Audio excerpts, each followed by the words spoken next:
இந்தோனேஷியாவின் டெர்னேட் தீவுக்கு அருகில் உள்ள மொலுக்கா கடலில் நிலநடுக்கம் ஏற்பட்டது. இது ரிக்டர் அளவில் 7.4 பதிவாகியுள்ளது. பெடும் பகுதியில் கட்டடங்களின் முன்பகுதிகள் சேதமடைந்தன. மக்கள் அச்சத்தில் வீடுகளை விட்டு வெளியேறி வீதிகளில் தஞ்சமடைந்தனர். மருத்துவமனைகளிலிருந்து நோயாளிகள் வெளியேற்றப்பட்டனர்.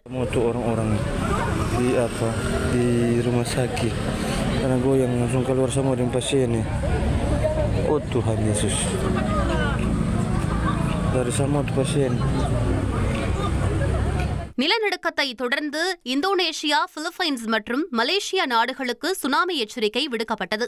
இதுவரை சுமார் 11க்கும் மேற்பட்ட நில அதிர்வுகள் ஏற்பட்டிருப்பதாக இந்தோனேஷிய வானிலை மற்றும் புவியியல் ஆய்வு மையம் கூறியுள்ளது. கடலோர பகுதிகளில் வசிக்கும் மக்கள் தொடர்ந்து விழிப்புடன் இருக்குமாறு அதிகாரிகள் அறிவுறுத்தியுள்ளனர்.